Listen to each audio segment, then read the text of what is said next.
What's up, YouTubers? It's me, Johnny. Right now, I'm in Guadalajara. I've been traveling the last few days, so I haven't been keeping up with my email and my other things like that. Right now, I'm just in the hotel, as you can see. I normally go to this other place, but it's out for construction. It's closed for construction, I think. Anyways, for those of you who don't know, Guadalajara, if you stay in the old part, if you stay near the what used to be called the second class bus station, the buses there go to Chapala. So part of the reason I stay here is I just get up in the morning and go to Chapala. Anyways, I spent today just going over there looking at things. Still a beautiful city. There's still quite a few gringos there, and I don't think it's as busy as before. My impression is some rents have dropped half. So it used to be like $800, $900, $1,000 for a cheap place. Now it's $400 or $500 for a cheap place. That's out of my budget. Even if it was in my budget, I'm one of those persons. I ain't gonna pay it. Not when I can get a place for $200 or $300 or even less. Anyways, I was there Sunday and I was there today. It's really beautiful. There was a lot of people out and about. I stopped into quite a few, well, not quite a few. I stopped into a few different restaurants, and things have really changed over the last, I don't know, 10, 15, 20 years. I got a sandwich today that was really awesome. It was a sandwich with sprouts on it, lettuce, tomato, all fresh, and it was a turkey sandwich. It was delicious. Homemade bread. A lot of these places now in Mexico have homemade bread, or bagels, or baguettes, things like that. So it's not like before where you get a sandwich with your Wonder Bread and barely anything on it. Now it's really nice. The salsas are nice. The mayonnaise was nice. It was really, really nice. In fact, I was pretty impressed because I thought I was going to get like French fries or chips with it because it said it comes with papas. I didn't think it was going to be like potato salad like you get in the United States. So that was kind of interesting. Now, just to give you a warning, it is where a lot of gringos live, so it's kind of expensive in the sense that, like, food there at these nicer sit-down restaurants is like, I'll say like 75 to 125 pesos on up, plus whatever drink you're going to get at the low end. Now there's these chicken takeout places I usually go to for like 55, 60, 65. Depends if you get the works or if you just get chicken and rice. It's a little bit more if you get everything. That's like 65 for one. But you can get like half a chicken or a whole chicken or whatever. I just get the quarter chicken. Anyways, there's still places in the market that are actually pretty affordable too. I'm just saying, in general, because of all the gringos, food's like $5, $6, $7, $8, $9, $10.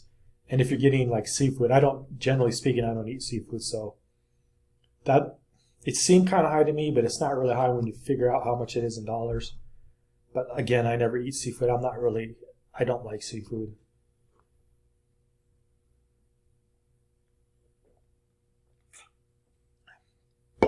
And the bus to get there is 58 pesos. That's like the direct bus, not one that stops every 5 minutes. And to get back, it's 58 pesos. It's a nice bus. It's air conditioned. You get a reserved seat and everything like that. If you want to pay less, you can just go on the bus. Or you stop over, and then it's going to take you an hour, hour and a half. With the first class bus, it's about 45 minutes. That's why I like it. So there's that. Anyhow, things are really beautiful here. It's like, I don't know, 75, 80 degrees. So anyhow, I got a viewer question in one of my emails, what to do with $50,000 in cash. Basically, it's not much you can do with it, but he was asking me if I brought down cash, could I buy a small fixer-upper? Yes. Well, should you do that? I probably wouldn't, but he wanted to know what to do with $50,000. I said, there's still places on the beach, well off the beach, with a house on it, like an apartment, you can buy for like 25 to 35,000. Now keep in mind when I talk about this is on the beach on the west coast. Also keep in mind speculators, I'm talking about Hualtuco. Speculators are buying up, a lot of foreign speculators, I mean, are buying up the land there, and then they're redeveloping it, refurnishing homes and apartments, that kind of thing, and then flipping them. The other thing they do with them is they refurnish them and put them on Airbnb and charge 2 to 3 times. Well, basically what it is right now, they charge $100 a night. That same place you could rent, if you rented it off season, to be like $200 or $300. But right now you're not going to get those places because the last 2 weeks the season just started, so now they're charging by the day, which is $100 a day, and they won't give you a discount. Well, most of them won't give you a discount for a 30-day rent. It's really hard to rent right now in these places on the beach that the gringos are going. Also, too, you have to keep in mind. Well, anyways, that's just my point. Like, if you want to buy and rebuild those, you can throw them on Airbnb. That's what people do, or flip them. But what's going on right now is there's a lot of American capital coming down and buying up those places right on the beach. It's Hualtuco, in case you want to look at it. It's kind of close to Guatemala. But more and more of these beach towns are being bought up, refurnished, and flipped, or these apartments are put on Airbnb or other places.